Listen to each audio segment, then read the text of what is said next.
that have been killed or over a period of time, and also the hanging. What do you think went wrong, as you can see, with the George Floyd incident that you may have seen, maybe video or just some information, and it's just your opinion? Well, my opinion is when I saw the video, what I witnessed on that video was the actual murder of an Mm-hmm. individual. Mm-hmm. As Mr. Foreman was stopped for a misdemeanor of offense of a $20 bill. He wasn't resisting at any time on that video. You saw him resisting. He did not. He complied. Even though he complied, they brought him out, put him to the ground, and put a knee to his neck, on his back, on his leg, and all the way down to his feet. Four officers were on top of this man. He was calling to his mother, asking for help. A man over 6 foot tall, over 200 pounds, calling for your mother, you know something is very wrong at that point. When he said he couldn't breathe and he stopped, went unconscious, they stayed on him an additional 2 minutes. Wow. So to me, this witness is a murder. Absolutely. I thank you so much about that. The reason I say that, many people have been asking, and I know by you being 34 years in the department, you know the way you're supposed to restrain a person in when they're being placed in the car or even out of the car or whatever the fact is, in trying to, protect you as well as them. Yes, one of the things, if you saw in that video, he was cuffed. One thing we learned in law enforcement, I can only speak of Houston Police Department. Once the cuffs are on, the violation, the action of us should stop. He wasn't resisting. It's about training. We have to train officers to protect not only the officers they work with, but the citizens that we serve. We have to have a policy of zero tolerance of brutality and excessive force. And we always talk about training the officers, but we also have to look at who are training the officers, Hmm. putting the right people in to do the training as well. I love that. It goes into a question of, why did you become a sheriff when you did? Well, I decided to run for the sheriff's office here in Fort Bend for several reasons. One reason was when I was at the Houston Police Department, I worked in various divisions. And when human trafficking is an issue that's been around not only in Texas, but in the United States for a long time, we decided to do a task force to work with other agencies. Well, when we reached out here to Fort Bend, places like Missouri City, Sugar Land, they joined in with us. But when we reached out to the sheriff's department, the number one law enforcement in the county, Yes. we had the reception of, we don't have a human trafficking problem here. I was dumbfounded living in Fort Bend for 29 years for my lead law enforcement officer to say something like that. I mean, we right on 59, a thoroughfare of human trafficking. And to say we don't have human trafficking here or a gang problem, we have to have a change, a positive change. I love that. There's some plans that you have in place, and I've witnessed and noticed a lot of things that you have, but domestic violence is one of the top things that you champion of. Yes, yes, it is. Domestic violence is a crime that's underreported in the U.S. And the reason for that is a lot of people who are victims of crimes are ashamed to come forward. Hmm. I want to change that. What I would like to do, if elected as sheriff, is bring in organizations like Women Against Domestic Violence, the Organization Against Domestic Violence, and other organizations, bring them into my department to work along with the detective. If we have a person like that with us, sitting with us, that would help the individuals to be more comfortable in coming forward. That's a crime that's close to me and dear to my heart, that we address domestic violence. Look, right now, domestic violence is going up even more because of this COVID-19. Domestic violence and the cases of suicide are going up. These could be things that are hand in hand because victims will feel like they're trapped, have nowhere to go. We have to let them know that law enforcement knows the situation and we are here to address it. Absolutely. I love that. You had several plans. Let's go down a few of the plans that you have for the sheriff's department when you get into office. Well, my first plan, as you can see, I have a 7-point plan. My first was training, Yes. active shooter and training. Look, officers need to be trained and be trained properly. Hmm. What happened to George Floyd and to other people of color, we can't just say it was the officer. We have to put the onus back onto the department on the training and having zero tolerance for abuse. I want to do joint training in Fort Bend with all law enforcement agencies. If we have a policy that's county-wide, we have a policy of zero tolerance, things like that won't happen. We have to have officers feel like they can trust their brothers and sisters in law enforcement to do the right thing. When one officer goes rogue and do something wrong, we will back the other officers who stop that officer and report that officer. We also have to say this: if they fail to act, they will be held as accountable just as well to stand by and let another officer do something immoral or improper. My second goal was domestic violence, which we talked of. My third is community outreach. What I would like to do is reach out to all the communities in Fort Bend and talk to them and talk to the community leaders and find out what they need in their areas. That's important for two reasons. One, they give law enforcement a better eyes and ears of what's going on in the community. Another reason is it starts to open the door to the public. Right now, law enforcement and the community are more further apart than any time before. We have to do something to change that. My next initiative is a community outreach, a youth initiative.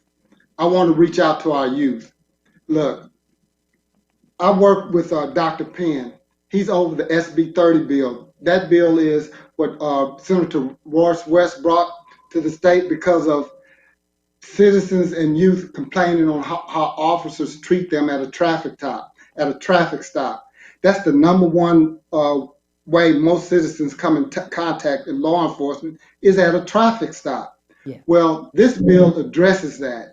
It goes to speaking to the youth on what to do during the traffic stop. But what I like about it more than anything else, it trains the officers on the proper actions to take during a traffic stop.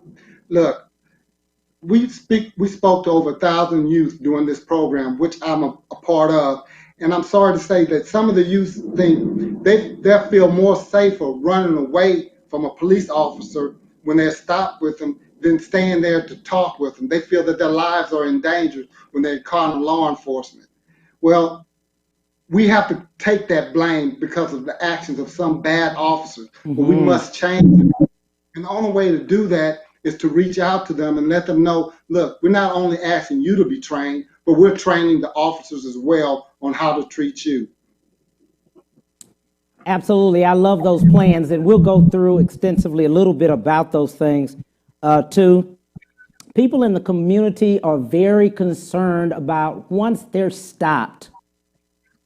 What are they? The question is, what should they do and what should they tell their children to do, especially young men? You know, your young boys or your young men. Yes, yes. Look, we, being a man of color and having a family and friends and members of color, we have to tell our kids differently than others have to do. Absolutely.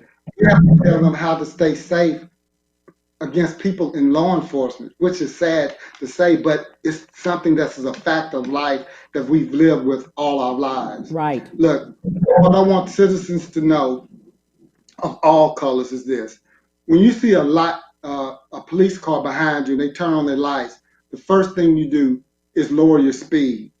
Don't give the officer any excuse to say that you're fleeing or anything like that.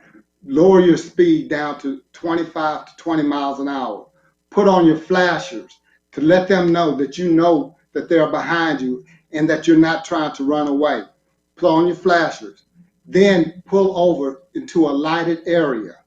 Also, the law states, a lot of people don't know this, if you feel that you're uncomfortable with that officer behind you, and you're not really sure it's the officer, you have the right to call 911. Give them your location. and they will tell you who's behind you and if that's an officer. And they can communicate to that officer that you are looking for a lighted place to stop. Once you are stopped, put your hands on top of your steering wheel. Don't reach for your license or your insurance or anything like that. We don't want any accidents to occur. If an officer asks you for your driver's license and your insurance, tell the officer before you reach for them where they are, that it's in my pocket or it's in my glove pocket or it's in my console. You need to let them know and tell them while you're doing it that I'm about to reach for that, to give them no excuse. Look, all officers should have body cams on. I'm sorry to say Fort Bend County Sheriff's Department is not that way, but if elected, it will be. That body camera is not only good for the citizens, but for the officers as well. So tell them what every move you're going to make. And if an officer does something wrong at that scene, it's not the time to fight it there. I want you to get home safely, to file a complaint, to do it the next day. Absolutely. I like that. The other thing, if someone, as you stated, we want to reiterate, if you're not feeling comfortable, especially young women being alone by themselves, if they're trying to get to a gas station, you suggested again, let's speak about the 911 as you talked about. Yes, the law states you have every right to call 911 when you feel uncomfortable, even if there's an officer behind you, to ask, is this a legitimate officer behind me? I'm feeling uncomfortable. Or you call 911 to let them know, look, I'm looking for a lighted place to pull over. I'm not fleeing. I'm going less than 20 miles an hour. The officer's behind me. Would you let them know I'm looking for a lighted place to pull over?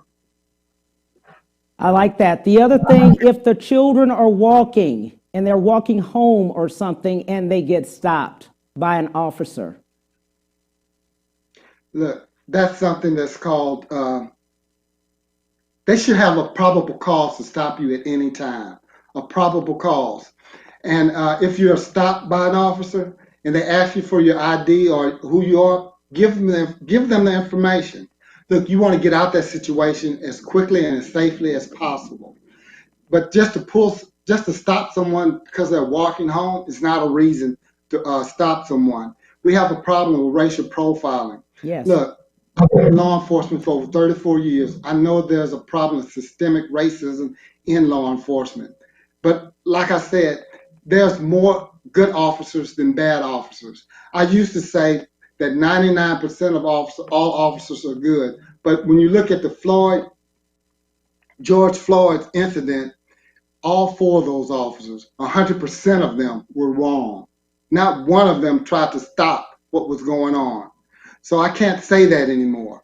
We have to take onus on the problem and face it head on in law enforcement.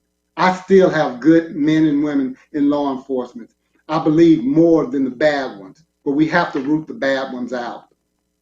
There was another question that was being asked, Eric, about filming an officer. Is it illegal to film an officer, as the young lady did, now in fear of her life somewhat, she said, as I was reading, because she did film the George Floyd incident? No, it is not against the law to film an officer. You have every right to film. Look, that's why we have body cams, and you have every right to use your cell phone to video. You have to be a certain distance away. Did you see the incident in Baytown? The incident that happened in Baytown when they pulled over that young man. He had traffic warrants, I believe it was, and his friends was videoing. Well, they were 100 feet away. Those officers walked over to them and said, "Stop videoing. You're in my crime scene." They were absolutely wrong. And the only way we knew they were wrong, it was because those gentlemen had their recordings on. So you have every right to record. But again, you want to get away from an incident as safely and to end it as quickly as possible. So if an officer asks you to turn off your video phone, tell them you have every right to do it. It's by law, I have a right to video. And if he takes it from you, don't fight him or anything like that. Let him have it and everything, and then file your complaint later at a safer distance. Because if an officer does that, we know that officer is wrong and shouldn't be on the force. That's a great answer. I like that. I'm glad we're talking about these things. Someone has another question about the fact, can the officer come on your private property with no regards or no warrant? Your private property in Texas, in Fort Bend County. It depends on if a person has a call. If we get a call for service at a certain address, yes, we have the right to come on private property. Even if someone calls, say your neighbor calls and says he heard a gunshot at your residence, and maybe it was just a loud television that they heard. Well, even though you didn't call, a neighbor called, we have the right to investigate that scene. A lot of people take that the wrong way. Once we get there and we find out there's nothing wrong, then we have to leave. But at first sight, we do have probable cause to go onto private property. When we come back, we will talk to Eric Fagan more about what we should and should not do Fort Bend Sheriff's Department in Texas. We'll be right back to the Cam Hill Show after these messages.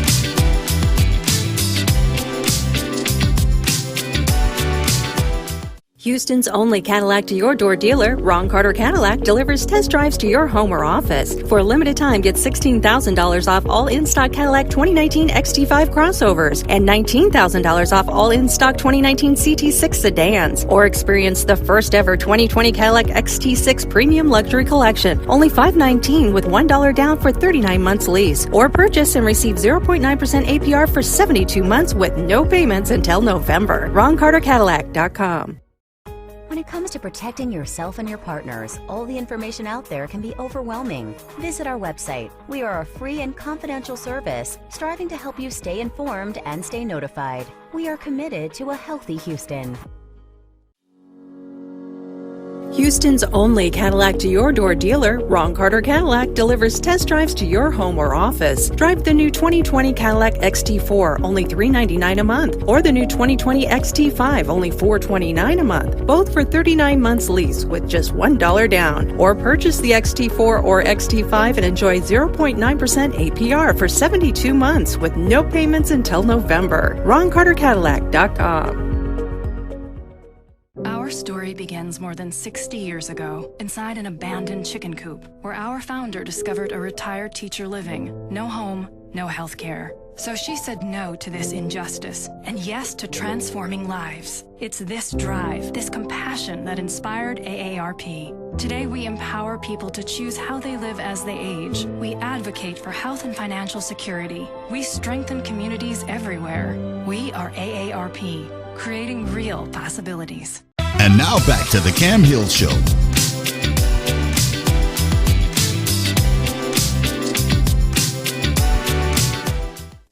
Hey, thanks so much for coming back with me. Eric Fagan is the Fort Bend County candidate for Sheriff's Department. Hey, Eric, how's it going, my friend?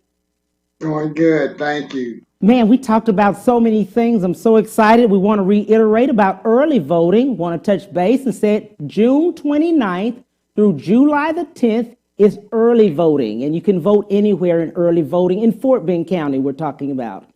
Also, July the 14th is the day of the election, Tuesday, the election day. Wanted to talk a bit about, we had another question that came through about domestic violence again. If a person has a restraining order on them, how, as far as domestic violence is concerned, how many feet if it's in the order, and can they be arrested at that time? So many women and men have been murdered during that process. Yes, the main time of homicides during domestic violence incidents, the statistic says, is when a victim is deciding to leave home. Yes. This is one of the things I want to address as the sheriff of Fort Bend. When a victim feels like it's time to leave, they had enough and they want to leave, I want them to know that they can call for the sheriff's department and have a deputy there with them while they're leaving. And for as a restraining order, if a person's in violation of a restraining order, it's up to the court the distance, and that person fails to obey that order, they can be arrested and they should be arrested. We have to show that we will enforce all laws, even civil ones, if it's been done by a court order. I like that. If a person calls 911, this is another question that's come through. If the person has called 911 and they feel something has happened, they know they're being attacked at that time, and a 911 person is on the phone, what should they say so they won't alert the person that is attacking them? This is domestic violence. What you should do, 911 is computer operated, and unless you're calling from a cell phone. If you're calling from a landline, your address will come up. But if you're calling from a cell phone, you have to give a location. What I would suggest for them to do is pretend that you're speaking to a family member or a loved one and let them know, I'd really like for you to come over at this time. That 911 operator, they're trained, most of them, a majority of them are trained to understand that if a victim is calling, they dial 911 and they start talking about, I need you to come over to help me move something, because they're going to keep asking you questions like, are you in danger at this time? You just answer, play along. Yes, I need you to come right now. This is kind of heavy, or things like that. They are trained to recognize these types of calls. I like But that. it's very important to know that if you're not on a landline, you have to give directions for where you are. If you're not on a landline and you're on your cell If you're not on phone. a landline, right, correct. We need an address. If you do a landline, your address will pop up. But if you do it from a cell phone, we won't know where you are unless you give us an address. Okay, sounds good on that one. The other thing is community outreach.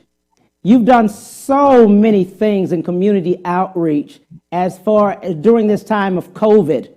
What do you see when you're out there as far as people are concerned and as far as helpfulness, the help that's out there? There's a lot of agencies out there trying to help. I've been on several food drives, helped sponsor several food drives with other candidates here in Fort Bend. Brian Middleton, KP George, County Commissioner, our DA, Beverly Walker, all of them are out there trying to help everyone with this COVID, giving out food, face masks and gloves, things of this nature. You have to know if you need help, you have to know that Fort Bend is here to help you. Also, the officers here in Fort Bend, they are here to help you. If you need help, to let them know. We have a lot of food banks, and churches are also out there to help the people here in Fort Bend. But most important, we have to help one another. Simple things like wearing your face mask when you go out. Look, this is not something that is lackadaisical. We have close to over 200,000 individuals across the United States that have lost their lives. This is not a joke. Yes. Everyone needs to put a hand in. And as simple as wearing a face mask when you go out in public to keep yourself safe and your family members and friends and loved ones safe as well. We have to work together. That sounds great.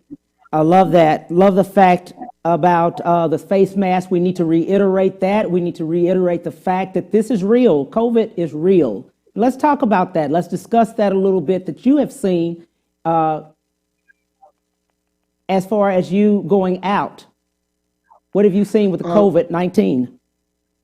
One thing that I've seen that I would like people to realize, look, when you're wearing your face mask, you have to wear it properly. Yes. I see people with face masks that just cover their mouth, but the nose is not covered. You can still get the disease. It can go into your nose and eyes, any opening of your body. So you should wear it properly. The proper way to wear a face mask is to cover it to the bridge of your nose and under your chin. That's the proper covering, not just under your nose. You have to wear it properly to keep yourself safe and other individuals. The 6-foot rule is there for a reason. Look, when you cough or sneeze, that bacteria travels over 1,000 feet. Over 1,000 feet. Wow. We're just asking you to stand 6 feet away, 6 feet away, and to wear that mask to diminish it. If you're wearing the proper mask, it will protect you. I love that fact. We are talking about where many people are seeing that mental illness is very big in our community, and many people Yes. are incarcerated because of that. What do you see, Yeah. and how do you feel about that? I have my master's degree in juvenile forensic psychology. I did psychological evaluations on individuals in Harris County jail before they went to court. So that's something that I know about, I've been trained about. I'm the only candidate with that experience and hands-on experience. Look, a lot of people don't know that in majority of every county in the United States, the largest percent of mental illness where they get treatment at is in the county jail. We have to change that. The county jail is not equipped to handle mental illness, to treat people of mental illness. A lot of people don't know that a mentally ill person, when they're off their meds, it takes them up to 72 hours to come down once they get the proper medication. If elected as sheriff of Fort Bend County, I want to work along with the DA and the courts to have a divergent court system here in Fort Bend County, which I understand that they're doing now. But you need a sheriff that understands that has actual hands-on experience and training and education in that area, which I have. I like that. We had gone over the 7 things about your planning. What would you do first going into office? My very first thing that I would do as sheriff of Fort Bend when I decided to run was change that 911 policy that the current sheriff had put in place. He had in place that he took 911 away from the constables here in Fort Bend County. Let me ask you this. If someone is breaking into your home and you call 911, do you care which police agency comes to your house? Would it matter to you if it was a constable or a sheriff? You want the nearest person there to be there. That's the very first thing I will rescind. The next thing is the training, which is on my platform. It's the training. I would ask everyone to look at each of the candidates running for this office and look and see what their number one goals are and plans are once they come into office. And that's my number one, is training and safety to the citizens and the officers here in Fort Bend County.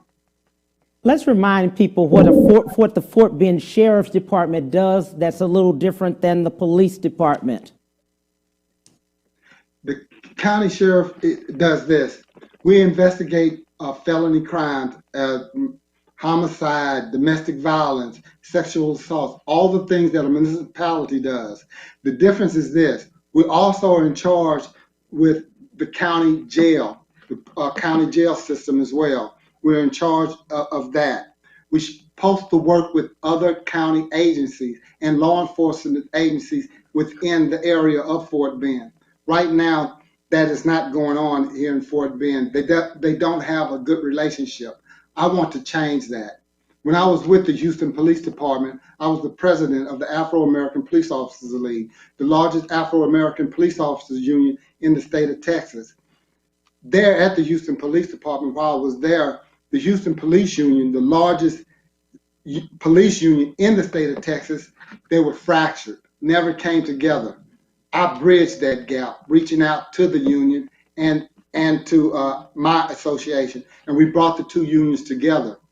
Doing that, we started a program where we reached out to the community, where officers in uniform would go to various churches in Houston area to fellowship with the members and to let them know that we are part of this area and we are part of the community. That would bring the officers and the community closer together. I want to bring that type of program to Fort Bend County Sheriff Department and to the people in the community, bringing the officers, the deputies, officers, and the communities together. I love that. As you see the Fort Bend Sheriff's Department as it exists now, what changes need to be made? First changes that need to be made is proper training. The next change is opening the doors to the agency, to the public. When I was a member of the Houston Police Department, I was a part of the ADR division, the Alternative Dispute Resolution Center. That's called mediation. And what that is this. When a citizen has a complaint, files a complaint on an officer, majority of the time they feel like nothing's ever being done because we close the doors and we handle situations like that inside the agency and don't let the public know what happened, if any punishment has happened or any reprimand has happened or anything like that. I want to change that through mediation, where the officer and the citizen that they had the conflict with can come together and sit at a table on equal ground, and the officer can explain their action, and the citizen has the right to ask the officer questions on what happened at that scene. That's a program I want to bring here in Fort Bend. I'm blessed to say over the 200 cases I personally mediated at the Houston Police Department, I have a 100% agreement rate reached between the citizens and the officers. We can do that here in Fort Bend County if I'm elected as sheriff of Fort Bend. As you were speaking of with mediation, let's extensively explain what the difference in mediation and then going to court is. What's the difference? Mediation is a program that can help stop a lot of things from happening, from going even worse. Right. Look, when someone files a complaint in the Houston Police Department against an officer, it first goes through the IAD department, Internal Affairs Department. If it's found appropriate to go to mediation, the officer and the citizen, and with the Houston Police Department, the officer is mandated that he has to attend the mediation. Now, the citizen is voluntarily can come to the mediation, but the officer is mandated that he has to come. And at that mediation, there's no guns. He can't bring a gun in or any weapon in. They're on equal grounds. And the decision during the mediation is binding. Both of them signed like a contract that says they will abide by the ruling of the mediation agreement. It's different than the court in this matter. There's no judge there to decide your case. The two participants actually decide their own case. And also, there's no money being involved. It costs thousands of dollars to have a lawyer to represent you, leaving time from work or anything like that. Mediations can take place anytime, at any time during any time where the citizen has time to come out to be a part of the mediation. This can help stop a lot of lawsuits from happening, and also it opened the doors to the public to let them know that we are concerned about their concerns and their complaints, that we are actually doing something. That's a program that is needed in Fort Bend. That's good. Question is, how long can a person stay in jail before they go for trial or convicted or go up first? Someone is saying based on time frame. For instance, I'm sorry. Go ahead. There's a law, speedy trial. You have to have come to a speedy trial, but that's up to the court system. The court system, that's a constitutional right to have a speedy trial. But people have to realize right now what's going on with the COVID-19, the time lapse has been moved back because right now they're doing virtual courts and things like that. So people have to understand that. But you still have that right to a speedy trial. Absolutely. I like that. Like the fact that as far as George Floyd is concerned, and I know you have talked about this extensively too, that the law has to change based on that. What changes need to be made that you think, in your own opinion, about the laws? One thing is this. Look, President Obama put out a 21st century policing program back 5 years ago. And now, since George Floyd, they're trying to make it seem like it's something new. No, this was done by President Obama over 5 years ago. Right. We have to make it mandatory. Chokeholds are not tolerated. They will be outlawed at all agencies. The person that's holding the White House seat right now, he put out his reform saying that only chokeholds can only be used when an officer's life is in danger, then it's proper to use it. I disagree with that wholeheartedly. To choke someone, your life is not in danger. You have them in a chokehold, and your life is in danger. Right. There's no reason to use a chokehold to hold someone down. There's no reason to detain somebody with a chokehold. That's something that we arrest people on every day. We call that murder. That is not a proper police action. Thank you so much for that. Just the explanation is very clear of the information that you have given on that. Also, we understand that first-degree murder was has not been issued, but it was second and third-degree murder. And some people say that's a slap on the hand. Let's explain that part and why. The third degree, I was shocked when it first came out. Third degree, something like manslaughter, where you can get a probation or anything like that, not even serve really jail time. Right. Because the judge could have said time served and let him go. Right. Look, if you look at all the people of color who've been killed Yes. by the hands of law enforcement, one for selling cigarettes, one for smoking, a female for smoking the cigarette in a car, one for a $20 bill. These are misdemeanor offenses that people of color have lost their lives on. And then Trayvon Martin, Yes. walking in the neighborhood, just walking in a neighborhood, and someone took it upon themselves to follow him, and then he was murdered by that person. Look, these things happen because not only the court system, but also we have to take ownership for it ourselves. We have to start serving on court as jurors. When you get a jury summon, you need to be there because we're the ones that have to say that that's not right. Yes. That to get a slap on the wrist for murdering someone of color, it's not acceptable anymore. The punishment has to fit the crime, and we don't see that because of people of color when we get killed. But when someone else get killed, Yes. we see a higher punishment. We have to change that. We have to change that, and we all must take onus of that. Look at the facts and look at the statistic. It's not a race thing. It's just a fact. Look, every house is important. When a fireman goes to put out a fire, he goes to the house where the fire is. He doesn't stop at your house to check on it to see if it's right. He goes where he sees the fire. That's what Black Lives Matter is all about. We're the ones who are being killed. So we're the ones that need to be taken care of at this time. We are a family of God. I'm a Christian and I believe that. But right now, it is people who look like me and you are being damaged and being taken advantage of. So we have to take action to stop that. Absolutely. When we come back, we will talk more extensively to Eric Fagan.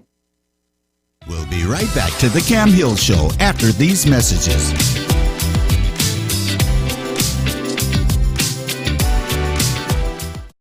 When it comes to protecting yourself and your partners, all the information out there can be overwhelming. Visit our website. We are a free and confidential service striving to help you stay informed and stay notified. We are committed to a healthy Houston. Houston's only Cadillac to your door dealer, Ron Carter Cadillac, delivers test drives to your home or office. Drive the new 2020 Cadillac XT4, only $399 a month, or the new 2020 XT5, only $429 a month, both for 39 months lease with just $1 down. Or purchase the XT4 or XT5 and enjoy 0.9% APR for 72 months with no payments until November. RonCarterCadillac.com. Our story begins more than 60 years ago, inside an abandoned chicken coop, where our founder discovered a retired teacher living, no home, no health care. So she said no to this injustice, and yes to transforming lives. It's this drive, this compassion that inspired AARP. Today, we empower people to choose how they live as they age. We advocate for health and financial security. We strengthen communities everywhere. We are AARP, creating real possibilities. Houston's only Cadillac to your door dealer, Ron Carter Cadillac, delivers test drives to your home or office. For a limited time, get $16,000 off all in-stock Cadillac 2019 XT5 crossovers and $19,000 off all in-stock 2019 CT6 sedans. Or experience the first ever 2020 Cadillac XT6 Premium Luxury Collection. Only $519 with $1 down for 39 months lease. Or purchase and receive 0.9% APR for 72 months with no payments until November. RonCarterCadillac.com. And now back to the Cam Hill Show.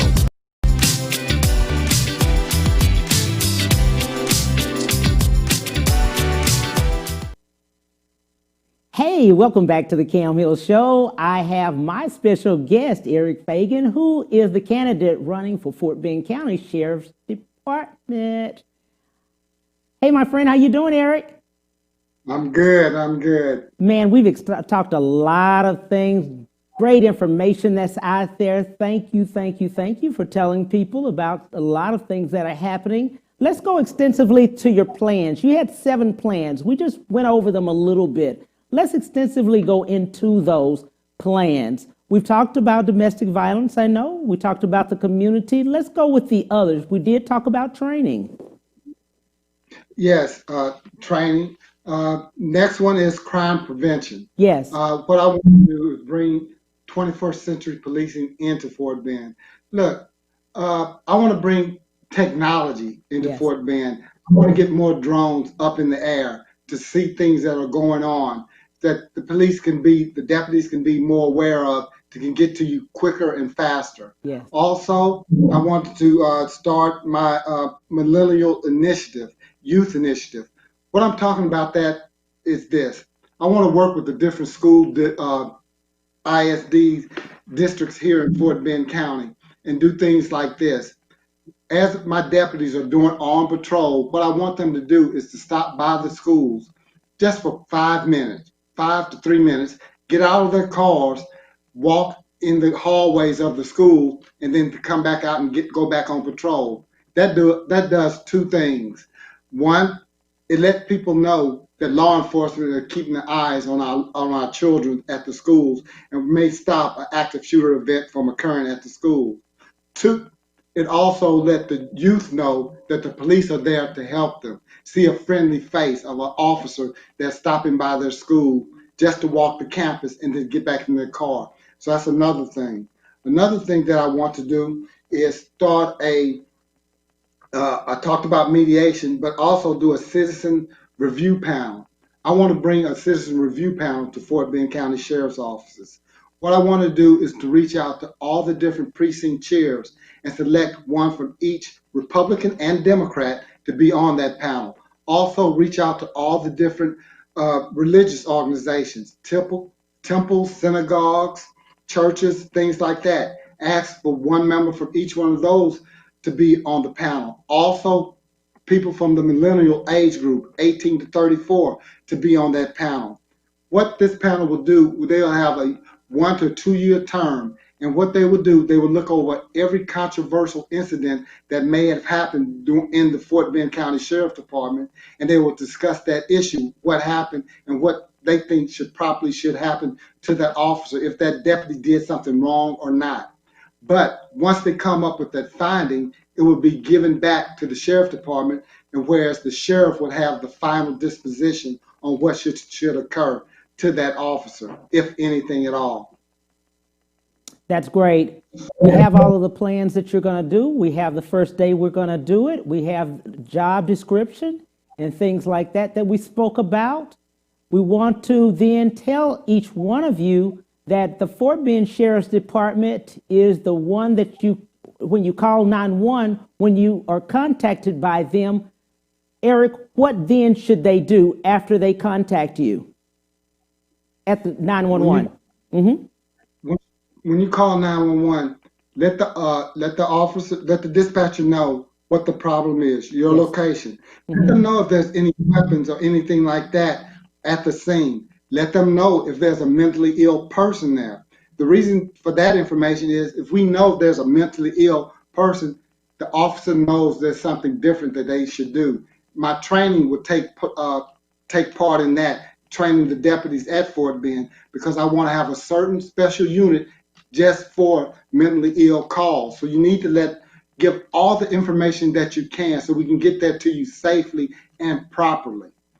There was an incident that happened in Houston where, no, it wasn't in Houston, it was in the city where a mother called on her son, a mentally ill son, Yes.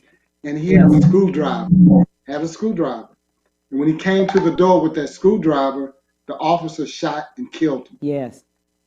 Something that could have been avoided if the officer would have had proper training. I'm not second guessing that officer. A screwdriver could be used as a deadly weapon.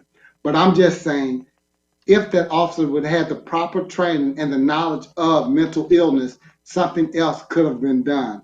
He could have been at his car to calm the person down, ask the mother and any other family member who was in the house to come out of the house, leaving the mentally ill person there alone. And then we could have talked that person down. Absolutely. I love the way you speak about training. After 34 years, you've seen it, probably extensive, that it's needed and things like that. And mental illness is one of the top that we have seen in our community. We reiterate that because it is something that people are incarcerated for and really did not do the crime at that time, we're finding out. Yes, and the law has an actual policy on that. If you're not mentally competent of the crime that you're committing, you can't be held liable for it. People have to realize mental illness is like any other illness. It's an illness. If they have the proper medication and the proper treatment, they can function like any other citizen here in America. We have to take the stigma off of mental illness and treat it like any other illness. And also, we can't criminalize it. We have to have people who are in office that understand that. I have the hands-on training and the education to do just that as your next Fort Bend County Sheriff. What makes you the one that one chooses for this position for Fort Bend County Sheriff? I have the training, the education, and the hands-on experience. Also, they need to. I want people to look at this. Out of all the organizations, the political organizations here in Fort Bend, the Hano Democrats, the Young Democrats, I've received all those endorsements. The AFL-CIO, I received that endorsement. Each candidate running for the Sheriff's Department was vetted and asked questions and interviewed by all these organizations. Each one of these organizations chose me as the best person to lead Fort Bend County Sheriff's Office because they looked at our background. They looked at each of our backgrounds and they chose me. I have the most endorsement in the political arena as well. Mayor Sylvester Turner endorses me. Mayor of Arcola, Fred Burton, endorses me. Mayor of Kennelton also endorses me. Ron Reynolds, Representative Ron Reynolds, have his endorsement. Senator Boris Miles, I have his endorsement. Look, all of these people who knows law enforcement, works in law enforcement, they chose me. They looked at each one and chose me. My opponent right now is a female. I have the most endorsement from female leaders in law enforcement. Constable Mae Walker of Precinct 7 endorsed me. Vera Bumpers, the Chief of Police of Metro Police, a federal agency, endorses me. Mary Young, TSU Chief of Police, endorses me. They all chose me because of character and integrity. Look, character counts and integrity matters. Each one of these people and organization looked at each of our backgrounds and each one chose me. So I'm asking you to do the same. Look at each of our backgrounds, look at our records, and then choose the best person you believe to be your next best sheriff. And if you do that, I do believe that you will choose me. That is fantastic. Eric, you always give back. I've seen you do a lot of things in the community and things like that. And you also have a foundation for your son, Patrick. Let's talk a little bit about that, about your foundation. My son, Patrick, he was killed in a car accident in 2013 while he was attending college. He was a very talented tennis player, and he's also was a person that would like to give back to the community. So in his honor, we started the Patrick Project tennis program I'm sorry, not Fort, but in Detroit. She just finished her medical residency, and now she's here back in Houston to practice her field of medicine, of psychiatry. So I'm very proud of her as well. And I have a beautiful wife that I've been married to for over 35 years, my high school sweetheart, my best friend, my ride or die, you can say. My wife, who I'm very proud of as well.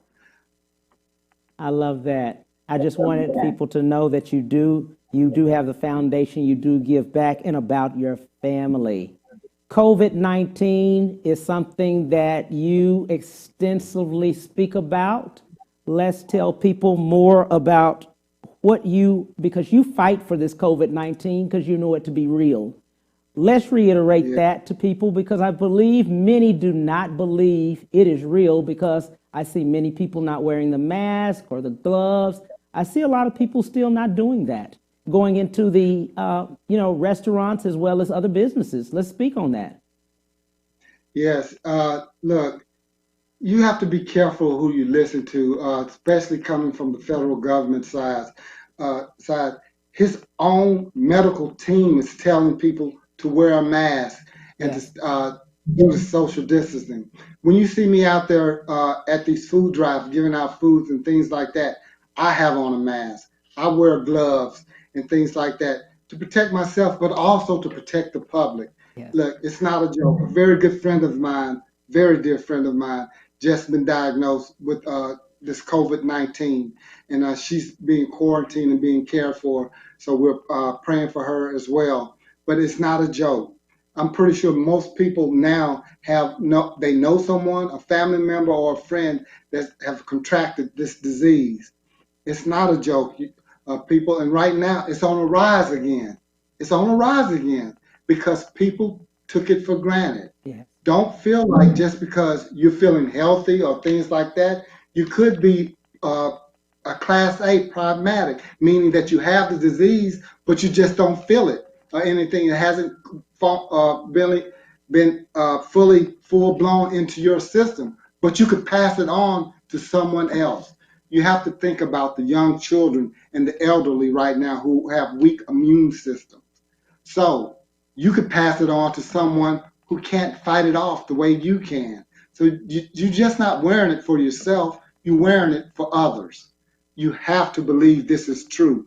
We have over 200,000 people in the United States who have lost their lives. This is not a joke. We're losing more lives than we did in some wars right now. So we have to take this seriously. Wow, Eric, oh man. We have learned so much about you, my friend. I thank you, thank you, thank you. It has been fantastic in knowing what you're doing. Last words for the viewers about your campaign and who you are. Last word is this. Please come out and vote. Your vote matters. Look, we've had a lot of protests right now that is righteous, that it need to be protested. But you have to understand this. Protesting without voting is meaningless. Look, George Floyd can't vote anymore. Breonna Taylor can't vote anymore. Ahmaud Arbery can't vote anymore. Don't let their lives be in vain. Your vote counts for them. Come out and vote. Vote because you need a change, that you want a change, and that you demand a change. Let your voices be heard. Look at the candidates that are running. Look at who endorsing the candidates. Look at what the candidates put as their platforms, what the first platforms are, what they want to address. Look at my platform and compare it to my opponent's platform. Look, I'm a Christian. I don't need to tear down anyone to build myself up. I stand on my record. I want you to look at my background. I want you to research me. Research me and look at my background. Look who's endorsing me. And then choose the best person who can win in November to be your next Fort Bend County Sheriff. As always, I want to say, stay safe and God bless. And thank you for listening to me and for you having me here on your show today. Thank you, my friend. That is Eric Fagan, Fort Bend County Sheriff candidate for 2020. Early voting again, June the 29th through July the 10th and July the 14th, that's Tuesday. On my next show, I will have Kenny and Shantae Lloyd, CEOs of Tava Lifestyle. That's on tomorrow. You do not want to miss them. They will tell you how to follow your dream. Have a great one. Bye.